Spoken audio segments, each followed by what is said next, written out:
Hey everybody, welcome to Fueling the Tank.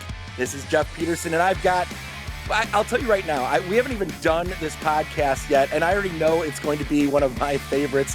I don't typically go back and watch or listen to podcasts after I've done them.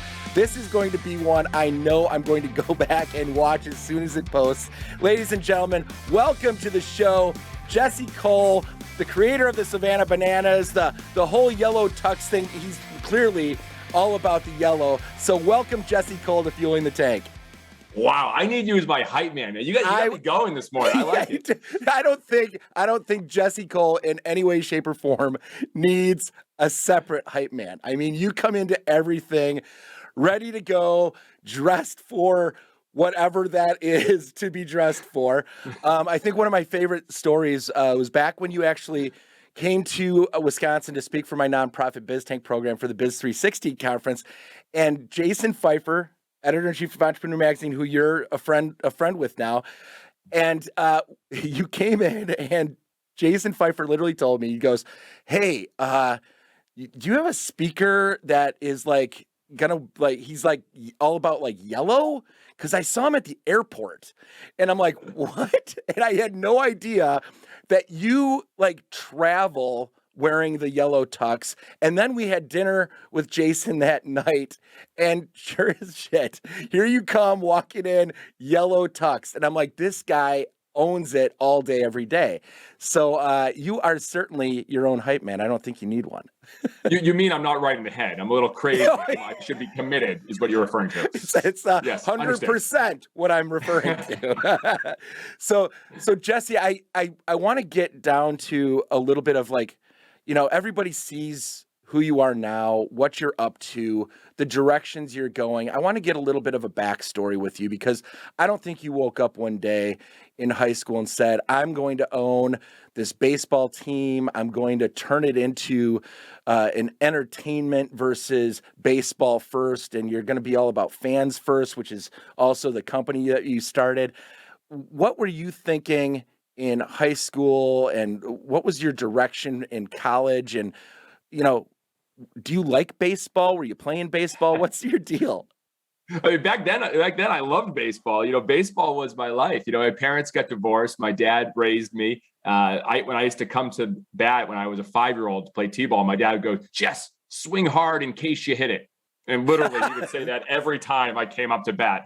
So I was a kid swinging hard, and fortunate when I made contact, I made pretty good contact. So I have a t-ball story. I have a t-ball story. Hold on. Let's hear it. My brother, because I don't really ever tell a t-ball story, so thank you for bringing that.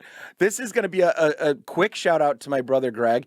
That when I was in t-ball, he's 5 years older than me. He told me, he goes, "Jeff, when you hit the ball, no matter what, if it's in play, just run." And I'm like, "Well, I know I'm supposed to run." Okay, so I'm young. He goes, "No, don't stop running. Go to first, then go to second, then go to third, and then go to home. Don't stop running." And I'm like, "What are you talking about?" He goes, "This is t-ball. They have to catch it. They have to throw it. They have to catch it. They have to tag it." He goes, "You're going to have more home runs than anybody in the league." And I'm in t-ball. My brother's telling me, and I did it. And I just kept running and running and running. It was fantastic. I was like the Babe Ruth of Glenview t-ball. I'm not gonna lie. You know what's so funny? That exact t-ball moment we've actually put into our new game, banana ball, in a level. So we have on a game we invented. There's no walks because walks are so boring. We eliminate all the boring parts. So boring. So, I mean, think about it. We're in an athletic sport. Now we're gonna have a walk. Like imagine that in football or basketball. Such a buzzkill. Walk. Yeah. Anyways, so we have a sprint. So as soon as the fourth ball, the umpire goes sprint, and the batter has to take off full speed and to get as many bases as he can, while the defensive team has to throw the ball to every position player before it's live. So left field, center field, right? Center field, right not field, just the infield. No, everybody. What? Okay, so all right, man, this is not where I thought this was going to go to start. I'm so intrigued by this now. Hold on. So what is, based on a typical speed of a baseball player in your league, what base can they typically get to in that situation? Because you don't want it to take so long that they always get a run. No. So, hey, let me just give the framework for people listening. Everything we do is try to eliminate every friction point on a sporting experience and the game. So this is why banana ball was developed. This is the last touch. So walks are boring. Not only are they boring, we want to penalize pitchers for having them. So a regular walk, a guy just gets to first. So now what happens? Yeah, go to the corner and feel shame, right? Yeah. So the first time we ever did it, it was a home run. They tried to throw the ball to left field, and then left field and then they didn't have any strategy. Now they've learned throw the ball to third, short, second, first. The outfielders sprint in while that's happening. So then they just shuffle to the outfielders, and it's almost an automatic double. But there's been plays at third. There has been a close play at second when a guy didn't get out of the box that well. But yeah, it's at least a double and sometimes a triple. I'm going to tell you what, and it forces the pitchers, obviously, to throw strikes, which makes it easier for the batter to hit the ball and create action, which is why fans want to watch baseball. Same thing. And why we have the rule batters can steal first. If you throw a pass ball in an 0-0 count or 1-0 count, the batter could just take off and take first. If he's out, he's out. If he's out, he's out. It's not like if he doesn't get there, he still has the rest of the strikes. Oh no, he's out. So there's gonna be a play at first. But if the ball gets if you're obviously like this guy's throwing a nasty slider, he throws one in the dirt and you're fast, take off and you steal first. Whoa. I mean, is this what you're traveling to all these different cities playing? Yes. Are you playing banana ball? You better believe it. All right, I'm gonna get to that at the tail end because there's a lot to talk about when it comes to that. Yeah, I think we were in the middle of a story. We've already gone way off the rails. Clearly, right now, when you look at traditional baseball, you've found reasons to not like baseball the way it's played right now as a fan, and I suppose as a player that's on the field, it's not the most entertaining, but if you're in a game, it's supposed to be more strategy and methodical win-lose stuff. But so you're in high school. What position did you play? Playing baseball. I was a pitcher, and I played infield then. But so yeah, the long story short, I loved playing the game. My dad brought it up in me. I loved playing. I got to pitch at Fenway Park. I had great moments. I was fortunate to hear from professional teams, the Braves, the Pirates, the Padres. I got Christmas letters from the New York. So Mets. You were good. You were good. So you're good. I was good enough. I wasn't. Yeah. I didn't have the skills. I mean, I threw 90 plus miles an hour, which back then, everybody takes a look at you. Yep. So I was fortunate. And then, I played a lot in college. I tore my shoulder, and then that ended it for me. And I thought I was going to go coaching, Jeff, but I remember sitting in a dugout coaching in the Cape Cod League next to all future big leaguers, the best seat in the house with the best players. And I was bored out of my mind.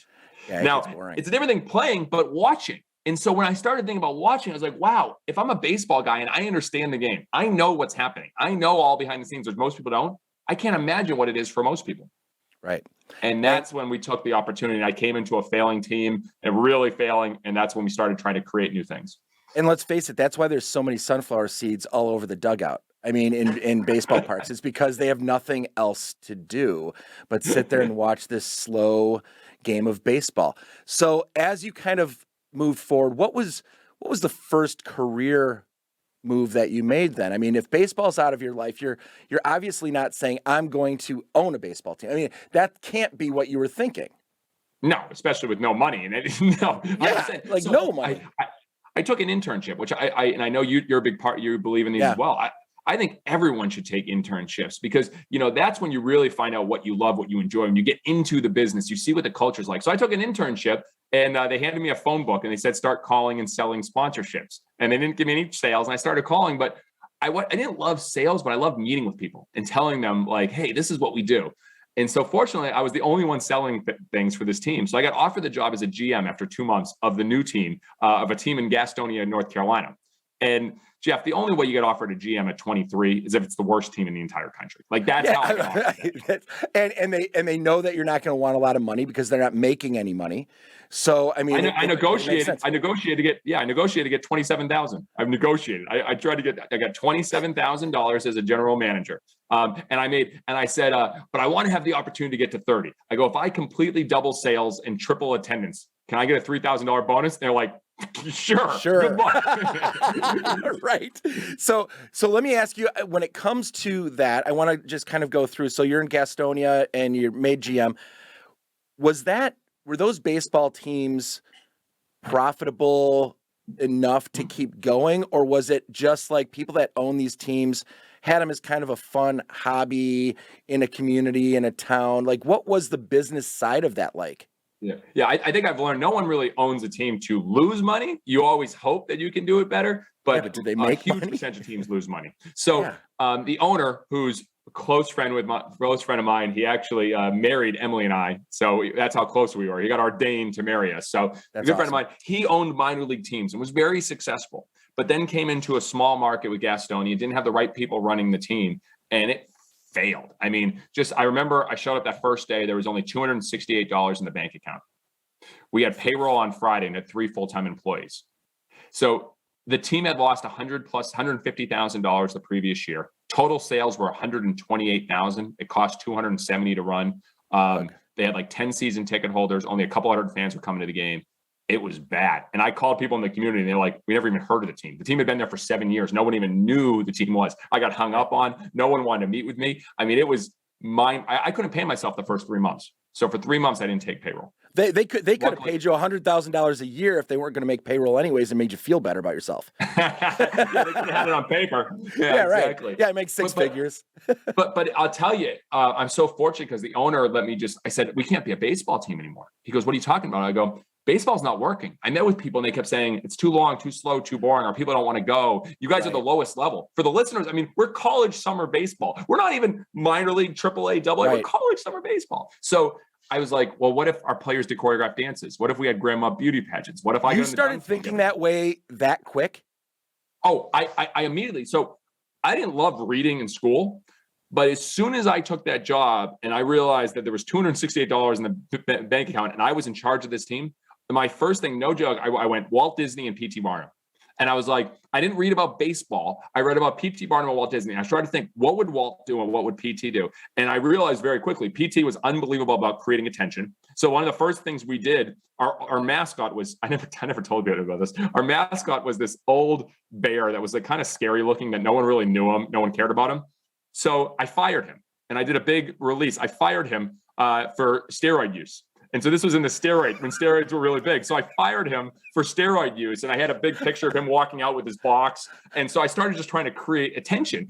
We offered George Bush an internship right when his term was over. So we said, hey, we offered him an internship that we're going to give him a stipend. He probably should have taken it. It was a great, I thought it was a great gig. I think it was $1,000 stipend and a host family. It was going to be great. But anyways, I channeled P.T. Barnum, started creating attention. And then I channeled Walt and saying, all right, like what makes us different? What's our vision? And I was like, all right, we got to be, it's not like any other theme park. It's not like any other baseball game. And so I started, our players will do dances. And so I started telling everyone about that, sharing before we were ready, just talking about it and seeing people's reaction. And they were intrigued. So I was like, all right, keep going with it. And so people started saying, this isn't your normal baseball team. And they gave us a chance. So at what point, like the stadium itself, how many did it hold? We had 4,000, and I think the biggest crowd they ever had was 700 an opening night, one of their first years. And how long did it take for you to kind of get this, I don't want to say turned around, but at least going the right direction? Was it that first season of bringing a little bit of crazy to it, or? Well, I mean, Flatulence Fun Night failed that first year. Salute to Underwear Night failed. Dig to China Night failed. We had a lot of promotions but people started talking. Let's put it this way. I hit my bonus the first year very easily. We went from 200 to 1,200 fans a game, then to 1,400, 1,800, 2,000. By my fifth year, we were fourth in the entire country in attendance. So Gastonia, where is it located? 30 minutes south of Charlotte. North Carolina. And community-wise, where it was located, very small town. Did it have a tourist attraction feel vibe, like, or was it just small town very USA? Small. It was a very blue collar town. Some big companies, but a suburb, small town, and no sports teams. And it's a very small downtown that was deserted when I showed up. It was in a challenging spot, but it was a great spot to learn and test, because I could do things that, like, there was no media attention. Like, we never got media attention. So except when we did Salute to Underwear Night, the media showed up for that one, which was interesting because there was only 200 people that showed up, but that's a whole other story. But the reality is I could test and test and test. And people don't realize for 10 years I was testing. I was a mad scientist testing things at the ballpark to see how people would react. So there is So my big question about that is, were you testing for a reason, or were you trying to learn so you could build your resume to do something different and bigger, or were you trying to make Gastonia your career? Yeah, You kind of know what I mean? I became the face of Gastonia. Obviously, Yep. that became, I mean, I was everything. I mean, I think I was on 6 boards in the community. I was part of the chamber, I'm part of everything. So yeah, Gastonia was where I was living. That was it. And, you know, I had the vision I could become the owner of this team, and the owner presented that with me. And that's how I went from zero debt to a lot of debt when I first bought that team. And then we ended up buying another one. And then Savannah happened. You know, I never been to Savannah. I never even knew about Savannah, but you know, I realized when I had that opportunity, that was the next bigger playground to jump into. And So how does an opportunity like that actually surface? Because they didn't have one of these baseball teams there at all, right? No, they did. They had a professional team, the New York Mets affiliate, their single A team. Oh, and so they were the ones that played at Grayson. Correct. There was minor league professional baseball since 1926 at Grayson. So there was a lot of history of baseball in Savannah. I did not know that. Huge history, but the attendance was the lowest in the league every year. Were the teams bad, or was it just Savannah was such a cool, classic tourist that just didn't draw the fans? So I can't talk for all the teams, but I can talk so when I proposed to Emily the last game of the 2014 season in Gastonia, had a fireworks show, delayed the game. The umpires didn't know when we were going to start playing. That's a whole nother story. That next night, she surprised me with a trip to Savannah. And she's like, I can't believe you did this whole thing, this proposal, this ring. We always talked about Savannah. So we went down the next weekend. The season was over, went down to Savannah. And I was like, oh, they have a minor league ballpark. We have to check it out. So I walked in and, you know, fell in love with the stadium. I mean, 1926, big brick columns. I walk in, looking, beautiful. Yeah, walk in, and as I walk up, and it's a beautiful night, 80 degrees, and literally, this is not an exaggeration. There was less than 200 people in the entire 4,000 seat stadium, and I sat there for the whole night, and I watched, and I said, like, truthfully, it was the deadest environment I've ever seen in a ballpark. There was no promotions, very little music. It was just. And I found out that team was moving because they couldn't get any support. No one was coming to the games. They wanted a $40 million stadium. They said the only way it would work in Savannah is if they got a $40 million stadium. The city said, no, we're not going to build you a stadium. Right. They left. We convinced the city to give us a chance. And then that's when we really failed for the first 6 to 9 months, and until we figured it out. So you bought Gastonia. Correct. And then bought an expansion franchise. So you got it. I don't want to say you got it on the cheap, but you got it as cheap as you could because it was an expansion team, not buying profit of another company, right? It was the most expensive anyone had ever paid for any team in the league. So yes and no. So yeah, right. Yeah, so it was the highest expansion rate. Most teams were selling for just a couple $100,000, $300,000, et cetera. We had to pay for ours, and just like we paid for Gastonia, I went from zero debt to $1.8 million in debt within a few months. Wow. That takes a good credit score. We had a good credit score. We had a lot of owner financing, and we had a lot of luck. But me and Emily got married on October 10th, 2015, and we came into Savannah that week. And then that's when, in the first 3 months, we only sold 2 total tickets. Oh, Jess, I feel so bad for you right now, but I know you're selling out now. So all of a sudden, I'm like, why am I feeling so bad for you right now? That the grind of that.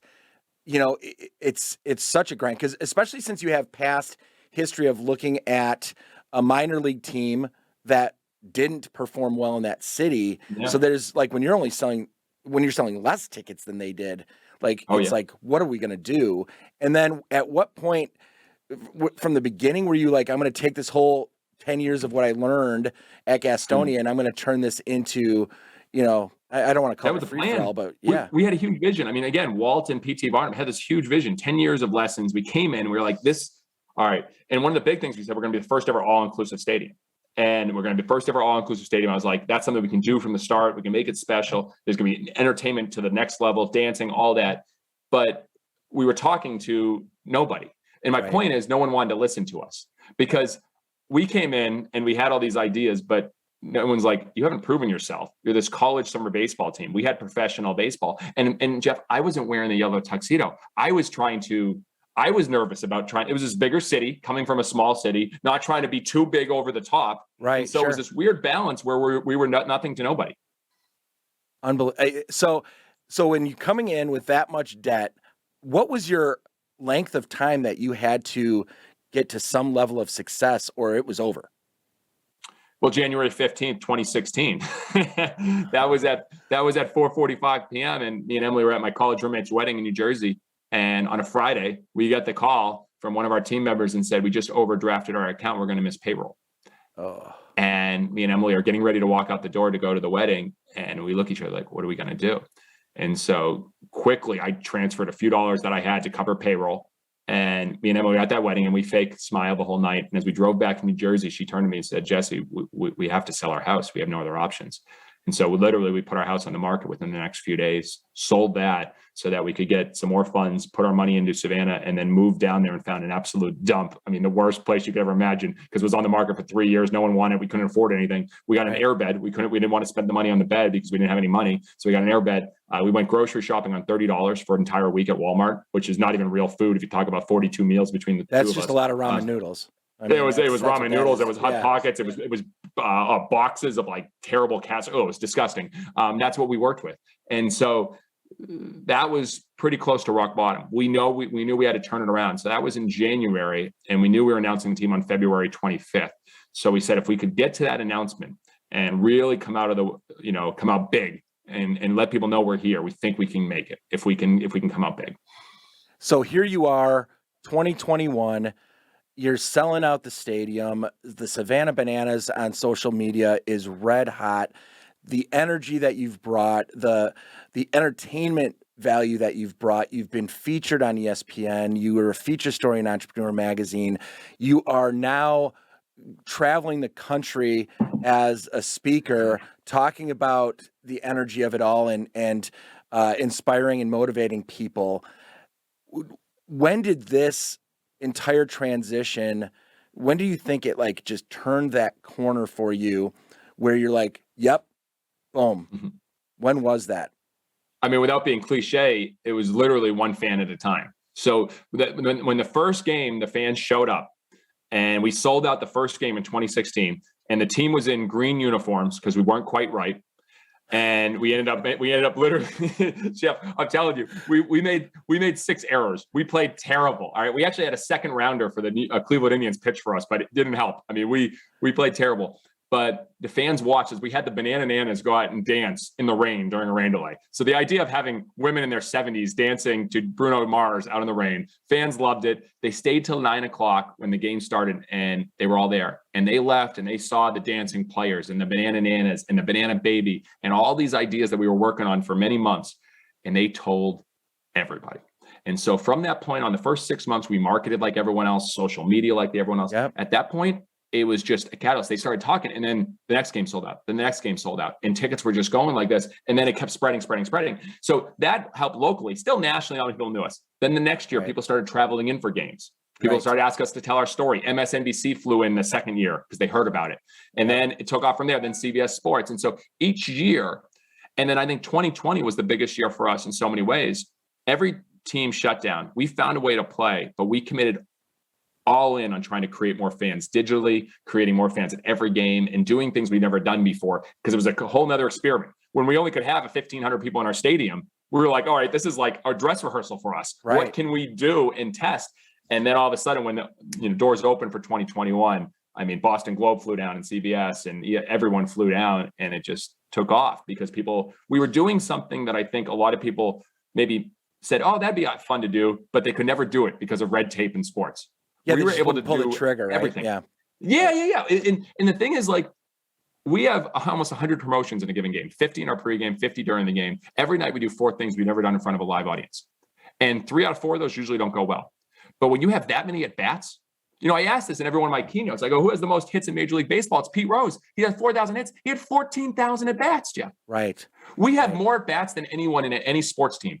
Right. There's no close. In 6 years in the Bananas, we've come up to bat more than any sports team over the last 30 years because we are testing more things and trying more things every single game. So that's giving us more opportunities to learn and share with the world.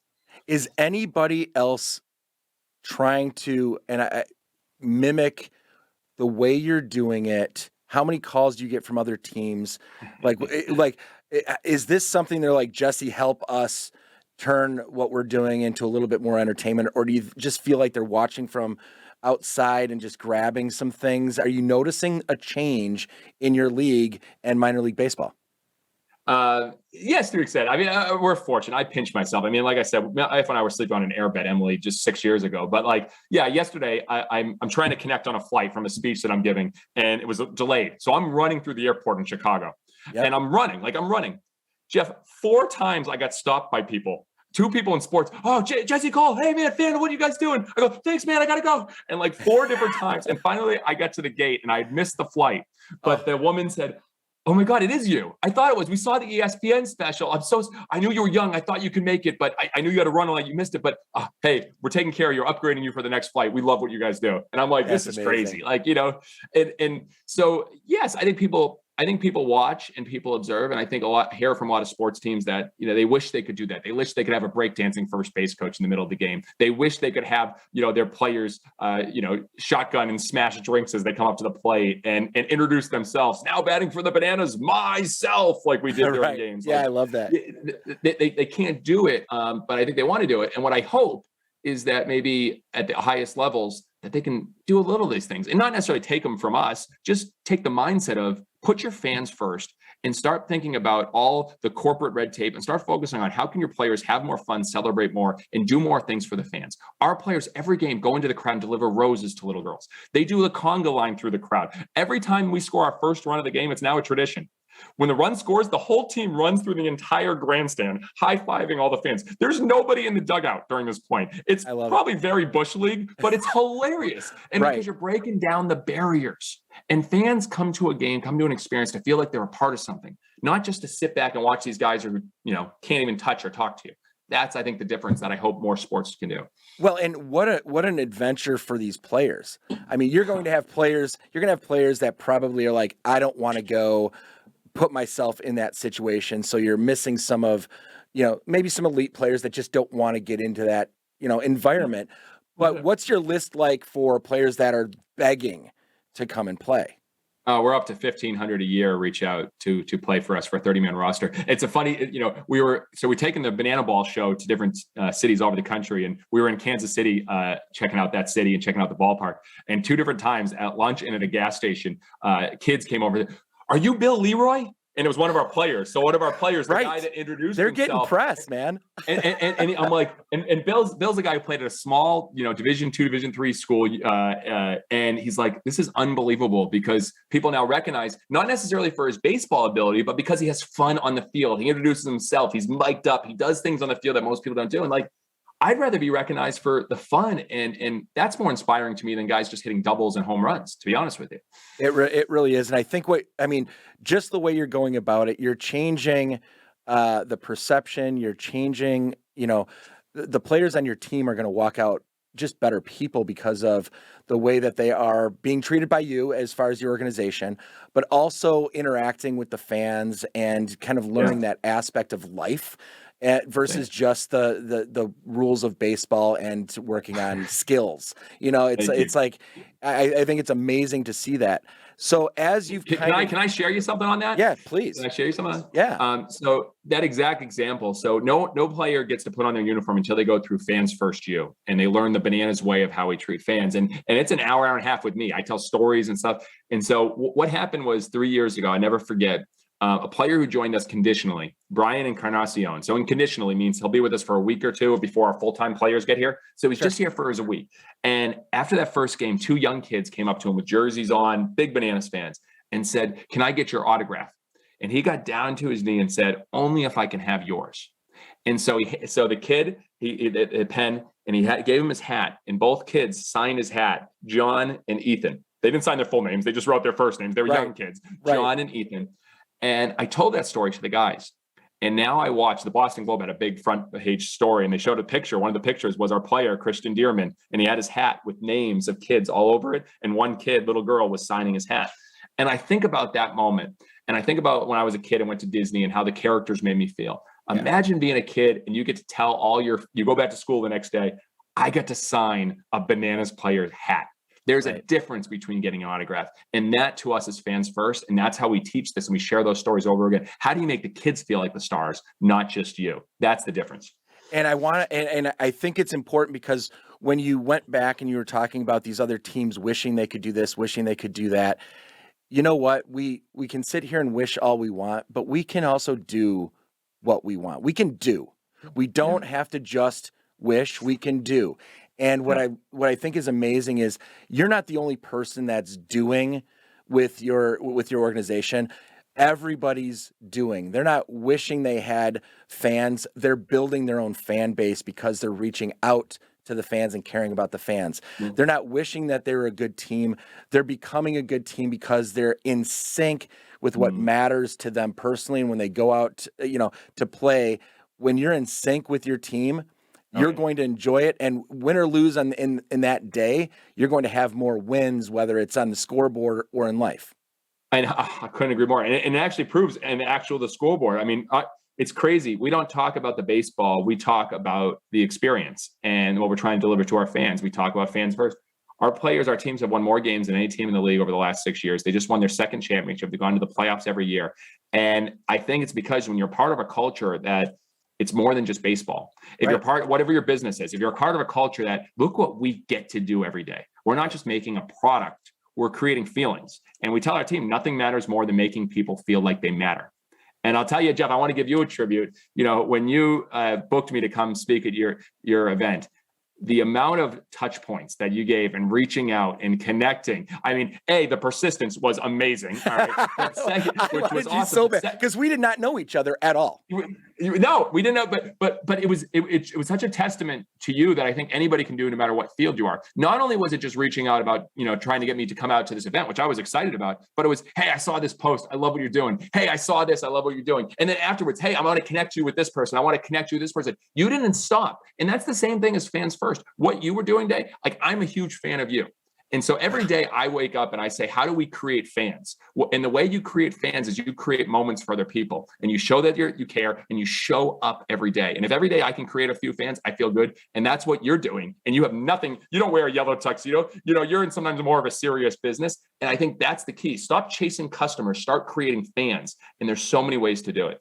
I feel like you just, with everything you just said, I mean, goosebumps, that meant so much to me. It literally felt like I just got the chance to sign your hat.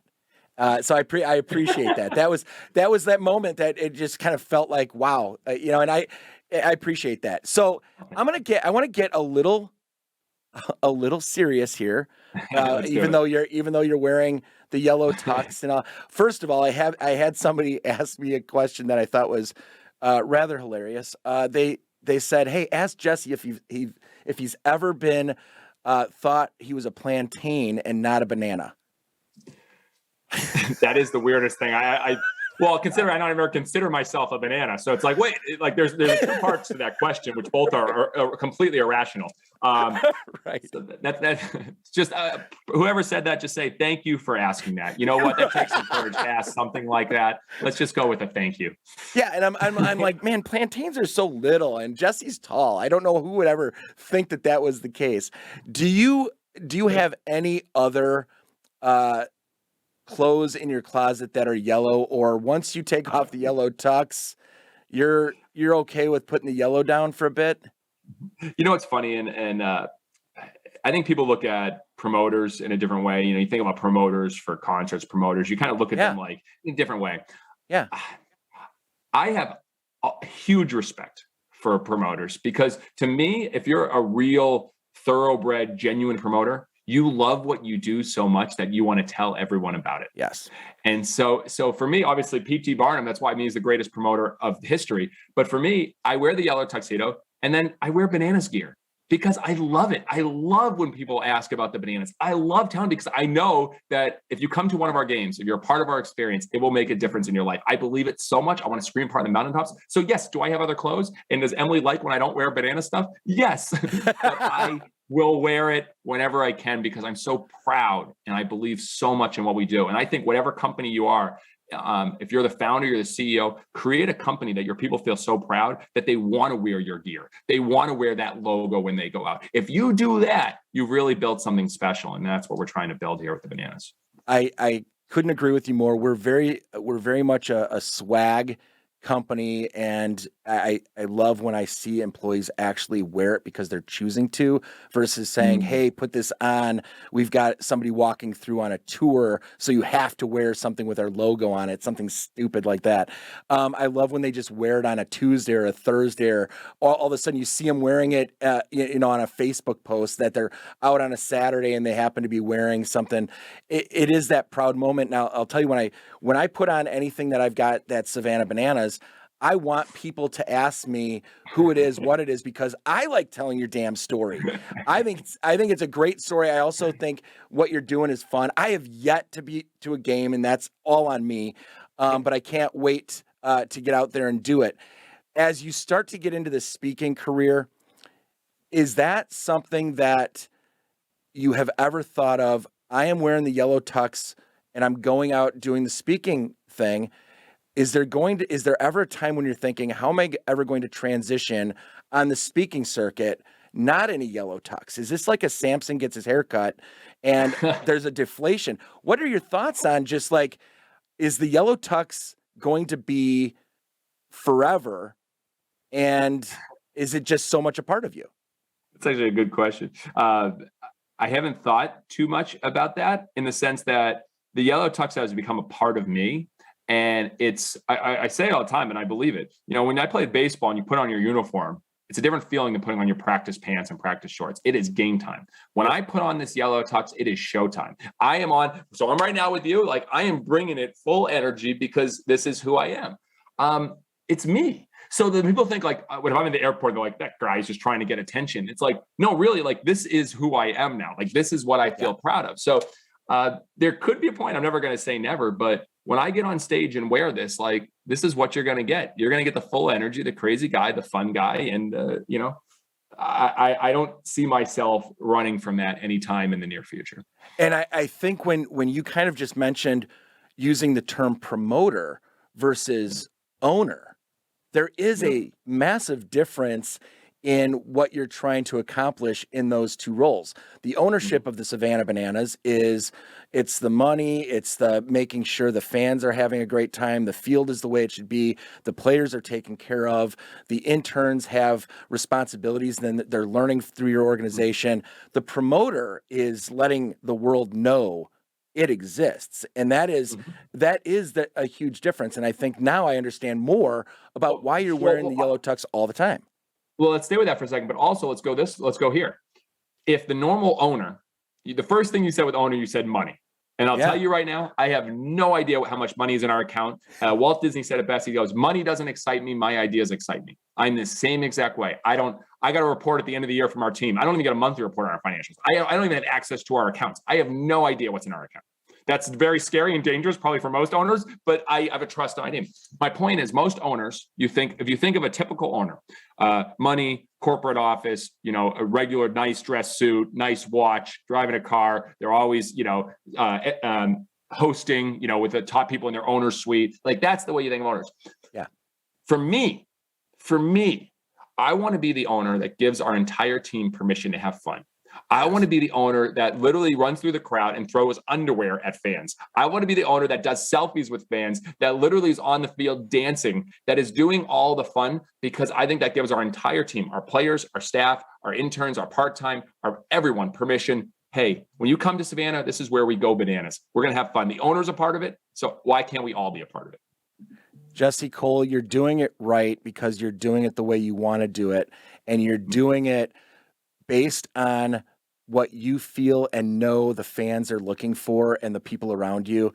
And I can't help but express how much I know you're not thinking about what the rest of the country is thinking about or looking at. You know that if you do it right, you do it well, and you care about that part of what you're turning baseball into, they will know about it. They will hear about it. And you can only sell so many tickets for your stadium anyways. So you might as well have the most fun with those fans, and everything outside. The fact that you're starting to tour to different cities, it means you care about the fans that have traveled into Savannah and go back home, and you're trying to bring it back out to them, because not everybody can get to Savannah to experience what you've got. And I love that you're caring about that side of it as well. And that's because it's got to come at a tremendous amount of additional work.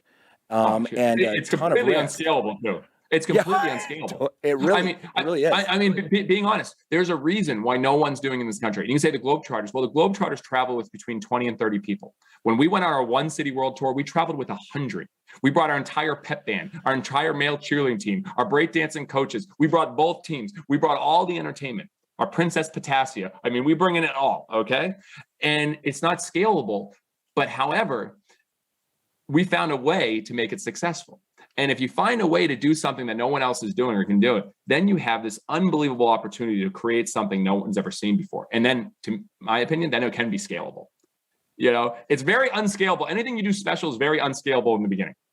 It's true. And so now, how many cities are you hitting next? Is it next season or throughout the next year? How's that doing, you know, as far as we did one city last year because we always it's small bets. So Jim Collins says in his great book Built to Last and Great by Choice, fire bullets and fire cannonballs. We always try to fire small bullets. Don't fire cannibals. Not cannibals. No, don't do the cannibals. That'd be something you'd do though. You'd fire a cannibal just because you cannibal said it. Would be very scary. Someone that's I don't even. Oh my God, he's coming at us. No, that would definitely not fire that. All right, thank you for calling me out on that. Cannonballs. Yes, yes, we will not fire them. All right, so yes, we fire bullets. So we always do small bets. And the small bet was a one city world tour. Could we go to a city hundreds of miles from Savannah and get enough people to come out that would be excited, and could it work? And Mobile, Alabama. 7,000 people bought tickets and they came out to the show, and it was a moment I'll never forget because we did something no one else was doing and it worked. So then from there, I think our president, Jared, was like, all right, you know, do you think we can go to 4 cities? I said, yeah, that sounds good. So we went to 7. We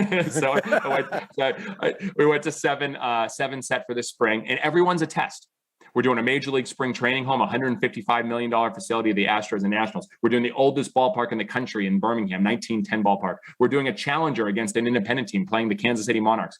Every single city we're doing is a test to see if that works. Then we will expand that and fire a cannonball, not a cannibal, right, and see if they work. So I think people a lot of times with strategy, they just say, oh, let's just try this. What do you think? But there's a little more, we're trying to find out as much information and learn as much as possible from every single test that we do. And then we will run and expand like crazy if we can. Are cities now starting to try to lure you to their city, almost like trying to get Amazon to open up corporate offices in their city, et cetera, and bring fulfillment centers? Is it starting? I've got to think that Major League Baseball teams are saying, hey, this is completely different, but it's still within what we do, and we want to have our fans enjoy it. So are Major League Baseball teams having you come through those spring training cities, and what's that starting to feel like? Can I share a quick story on that? Please. All right. So I was listening to a podcast, Finding Mastery, with John Nordstrom, and who started Nordstrom. And the question was, how did you expand Nordstrom? So I was like, fascinated. All right, how do you do it? And he's like, oh, we didn't plan to expand at all. And I was like, what? He's like, we had no plans for expansion. He goes, we were making our Seattle store the best we could make it. And we kept making it better and better and better. And then they were opening up the malls of America. And developers said, hey, we'd love to have Nordstrom. Not interested. Then, hey, we'd love to have you guys, not interested. And kept just saying, no. And then finally a developer said, no, we'll make it worth your while because we will attract all the other stores if we get a Nordstrom to come. Right. And he's like, well, what do you have in mind? And so finally the first developer said, we'll pay you a signing bonus of $35 million and we'll build it for you and you pay a $1 rent. He goes, I'm in. Yeah, right. So just like that, they went and they expanded. And from that point on, he shared every Nordstrom got a giant signing bonus and paid almost zero rent, and they built it for him because they were so good at what they did. So I heard that in my mind says, let's see if that can happen. And I also talked to the Globetrotters and they say they pay rent everywhere. So I was like, all right, let's just see what the interest is. So when we chose our one city, we announced it to all our fans, 4,000 fans, right, which cities are interested. So we had cities reached out, and then Mobile said this, the mayor and the visit group said, hey, whatever it takes, we want you guys here. We know it's going to bring people in. We're going to bring people in. And so they invested in us.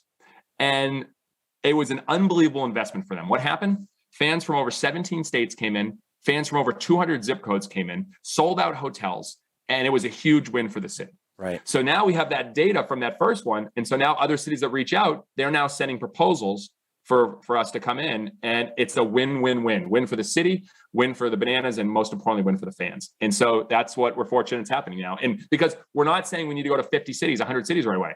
We're doing a small amount of cities that want us, do it really well, and then expand from there. And will you, because you have more college players, will you start to have to develop almost a separate team of players? It is a pro team. Yeah. So that is a pro team. So we develop a pro team. We have a tryout at the end of February. Guys coming from all over the country. They're pro, and then they play with us for a couple months, and then they play on the other pro teams during the summer. Very, very cool. So obviously, being in Wisconsin and having Milwaukee right here in our backyard, I've got to be the spokesperson right now to try to lure you in without any budget, without any money to entice you. Talk to a couple of those teams and say, hey, and if they reach out, that's the starting point. So again, people want to buy, they don't want to be sold. Right, I got you. I got you. You're coming. Just because I want to be at that game. So I've got to figure out a way to get you into Milwaukee, and we're going to make a big deal about it. So we'd make you, Jeff, we'd make you a Manana for that game. You might have to be, you got the good size. I think you could be part of the Dad Bod cheerleading squad. Dad Bod is definitely. Hey, Dad Bods are in. Dad Bods are trending. I know they're huge. Of course they are. That's why we have 6 Mananas. They are huge. They are huge. So I can't thank you enough for jumping on the podcast. I can't thank you enough for being the person you are, because I get those random texts from you just checking in with me and how I'm doing, and the thank you cards that you write and send personally, and you are definitely present in your relationships, your friendships, your partnerships. You are a person that cares about the people that have believed in you and care about you. And that's a big deal. And I think it needs to be said that you are real. You are the real deal. You're not bullshit. It's not fake. It's so genuine and authentic. I can't say how refreshing it is, to have you just kind of somebody that's there that I know. I mean, it's so fun for me, and I'm entertained by the Bananas and everything that you're doing, and it's inspiring. And I thank you for just being Jesse Cole the way Jesse Cole is. Well, I thank you for having the courage to book a crazy guy in a yellow tuxedo many years ago before many people were. So I appreciate you, man.